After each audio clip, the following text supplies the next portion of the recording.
ये आकाशवाणी है। प्रस्तुत है कार्यक्रम सुर्खियों में। इसके अंतर्गत सुनिए भारतीय रेलवे के ढांचागत और नेटवर्क विस्तार पर चर्चा। इसमें भाग ले रहे हैं रेलवे बोर्ड के पूर्व चेयरमैन अरुणेंद्र कुमार और आकाशवाणी संवाददाता विभूति मिश्र। विगत दिनों में रेलवे की उपलब्धियों की बात करें तो प्रधानमंत्री ने वंदे भारत एक्सप्रेस को हरी झंडी दिखाई। यह छठा वंदे भारत एक्सप्रेस है जो 412 किलोमीटर की दूरी कवर करेगी। हम बात नागपुर की कर रहे हैं। इसके अलावा प्रधानमंत्री ने महाराष्ट्र में 75,000 से अधिक विभिन्न परियोजनाओं की आधारशिला रखी और देश को ये परियोजनाएं समर्पित की। इन परियोजनाओं में मुख्य हैं नागपुर रेलवे स्टेशन पुनर्विकास परियोजना, अजनी रेलवे स्टेशन रीडेवलपमेंट परियोजना आदि आदि। रेल मंत्री अश्विनी वैष्णव ने काशी तमिल संगमम एक्सप्रेस चलाने की घोषणा की है। इन्होंने कहा है कि इसकी सेवा जल्द ही शुरू हो जाएगी। रेल मंत्री ने वाराणसी जंक्शन रेलवे स्टेशन के पुनर्विकास योजना का भी निरीक्षण किया। इन्होंने कहा कि विश्व स्तरीय स्टेशनों में इसके लिए 7,000 करोड़ रुपए खर्च होंगे। सबसे पहले तो हम इसी की बात करते हैं कि ये जो वाराणसी जो स्टेशन है इसमें 7,000 करोड़ रुपए खर्च होंगे। इसमें क्या क्या आकर्षक बातें होंगी? जी, डेवलपमेंट स्टेशन का आधुनिकीकरण की योजना की बात हो रही है।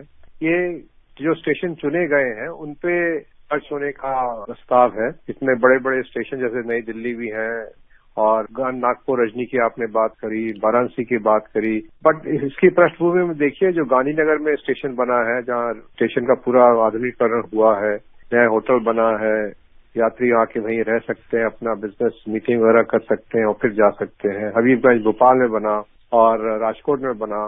तो जो पहले जो नीति बनाई गई थी कि पीपीपी पे कार्यरत होगा ये, उसको थोड़ा सा पीछे रख के सरकार ने खुद अपना पैसा लगाने की बात करी है, जिससे कि लोगों को और जो प्राइवेट निजी संस्थान है उनको ये एक समझ में आए कि ये किस तरह से काम किया जाता है।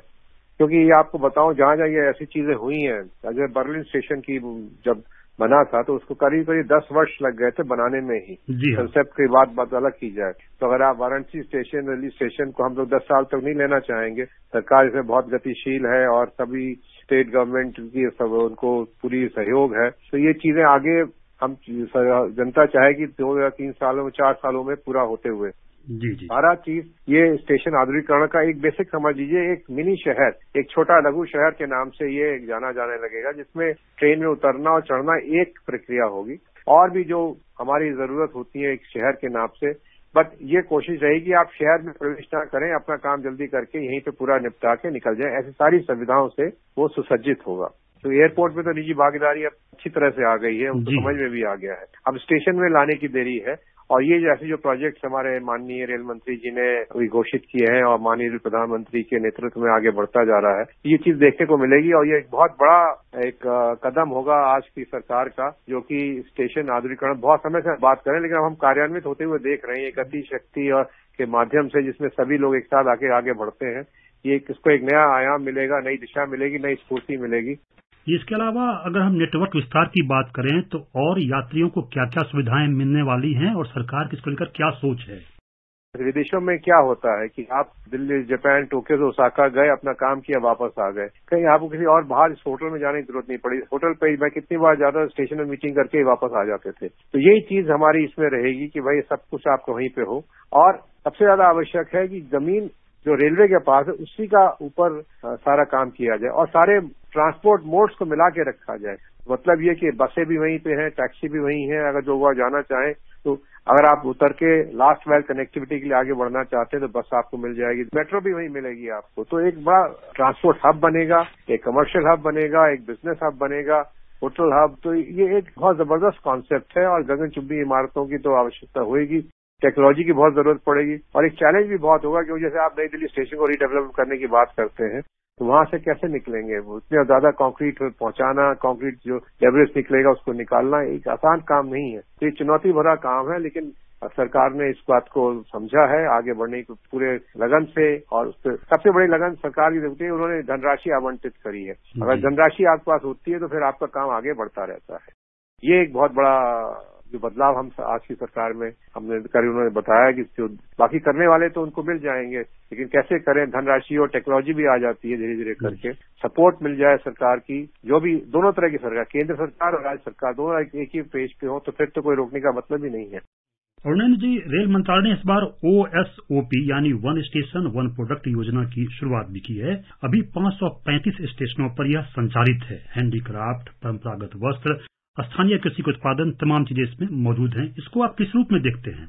वन स्टेशन वन प्रोजेक्ट एक बहुत ही अनूठा प्रयास है। वो इसलिए कि आप सामान बनाते हैं, जैसे मैं आप बताऊं कि मेरठ में खेल कूद के सामान बनते हैं या और चीजें हैं, तो कैसे बाहर भेजा जाए, हर कोई अपना ट्रक में बना के भेज देते थे। अगर रेलवे भी इस बीच में आ जाए तो रेलवे लंबी दूरी तक आसानी बढ़े, कोई कंटेनर चला जाए उनका, इस तरह से चले जाए तो काफी फर्क पड़ता है। क्योंकि बेसिकली ट्रांसपोर्ट लॉजिस्टिक का भारतवर्ष में 14% है, जो संसार में 6 से 8% के लेवल पे है।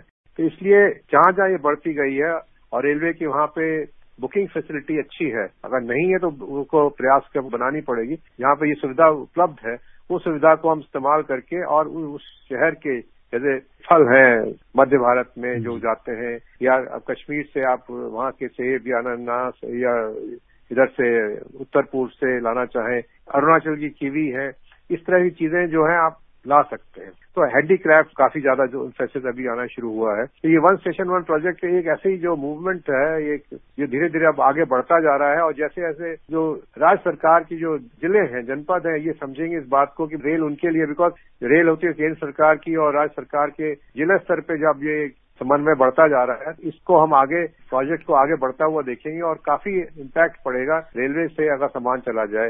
इससे लॉजिस्टिक कॉस्ट भी इनकी काफी कम होगी। ये दो चुनौतियां तो आप बात कर ही रहे हैं, परिचालन अनुपात पे किस तरह नियंत्रण संभव है, और दूसरा ये कि ये भी चुनौती रहती है कि पर्व त्योहार के समय यूपी, बिहार, दिल्ली, मुंबई जैसे जो शहर हैं, वहां पे लोगों को ट्रेनों में बर्थ नहीं मिलते हैं, वो बड़े परेशान रहते हैं, भीड़ काफी दिखती है। ये एक समस्या तो है और रेलवे इस चुनौती को समझते हुए ट्रेनों में डब्बे बढ़ाती है, नई ट्रेनें चलाती है, फिर भी कम पड़ती हैं। और इसके लिए जो सामने चीज नजर आ रही है वो ये है कि जो इसी उत्तर भारत में और पश्चिम भारत में डेडिकेटेड फ्रेट कॉरिडोर नाम की एक नई संस्था बनी है, जिसपे माल गाड़ियां ट्रांसफर कर दी जाएंगी। तो जो जगह बनेगी उस पर हम नई यात्री गाड़ी चला सकते हैं। और नई यात्री गाड़ी चलाने से मतलब जितना आपका लोड वेटिंग लिस्ट के नाम से हम वो उतनी धनराशि रेलवे खो रही है, उतना राजस्व उसको नहीं मिल पाता है, वो इस तरह से इनको प्राप्त हो पाएगा। तो ये हमारे लिए एक बहुत बड़ी चुनौती है और रेल मंत्रालय इसको अच्छी तरह समझता है। और मेरे विचार से एक देश में जब तक ये पूरा DFC एक बार कार्यान्वित हो जाता है तो पूरा ये चीज जो है काफी हद तक राहत मिलने की मुझे उम्मीद है। और साथ साथ जो नई लाइनें और दोहरीकरण और तेहरीकरण पटरियों का हो रहा है, उससे भी कैपेसिटी काफी बढ़ेगी। उससे बढ़ने से ये चीज आगे जब बढ़ती जाएगी तो फिर फायदा होगा। इसलिए आप समझेंगे कि थोड़े समय में ये चीज जो है मेरे विचार से कम होती जानी चाहिए, जब जैसे ये मालगाड़ियों का आवागमन दूसरी तरफ शुरू हो जाएगा। जी, एक आखिरी सवाल लेना चाहेंगे। बुलेट ट्रेन केंद्र सरकार की महत्वाकांक्षी योजना रही है, इसको लेकर क्या उन्नति है, इसे आगे किस रूप में देखते हैं आप? ये बुलेट ट्रेन एक बहुत बड़ी कायाकल्प वाला योजना है, क्योंकि इसमें सब चीज नहीं है। आप 300 किलोमीटर के ऊपर स्पीड पे जा रहे हैं, जो भारत में अभी तक है ही नहीं। कुछ ही देशों में है, 7-8 देशों में संसार में जो टेक्नोलॉजी रखते हैं, और हर एक की टेक्नोलॉजी अपनी अलग अलग है। हम लोग ने जापान की शिनकानसेन टेक्नोलॉजी ली है और ये महंगी जरूर है, नई पटरियां बिछानी पड़ेंगी, तो इसलिए इसमें समय लगता है। और चूंकि टेक्नोलॉजी आपके पास नहीं तो आपको पैसा भी सब दूसरी देश को देना पड़ता है। तो अब भारत का जहां तक मैं समझता हूँ प्रयास यही रहेगा कि पहले मुंबई अहमदाबाद को हम चला लें, समझें इसको कैसे होगा, और दूसरी परियोजना जो जैसे दिल्ली और वाराणसी, लखनऊ, अयोध्या के एरिया की जो बात हो रही है उसकी तैयारी रखें। अरुणेंद्र जी, हमारे खास कार्यक्रम से जुड़ने और महत्वपूर्ण जानकारियां साझा करने के लिए आपका बहुत बहुत आभार। अभी आप सुन रहे थे भारतीय रेलवे के ढांचागत और नेटवर्क विस्तार पर चर्चा। इसमें भाग ले रहे थे रेलवे बोर्ड के पूर्व चेयरमैन अरुणेंद्र कुमार और आकाशवाणी संवाददाता विभूति मिश्र। ये कार्यक्रम आकाशवाणी के समाचार सेवा प्रभाग द्वारा प्रस्तुत किया गया। इसे आप हमारे mobile app news on AIR और YouTube channel news on AIR official पर भी सुन सकते हैं। इस कार्यक्रम के संबंध में अपनी प्रतिक्रिया आप हमें ईमेल कर सकते हैं। पता है AIRNSDtalks@gmail.com।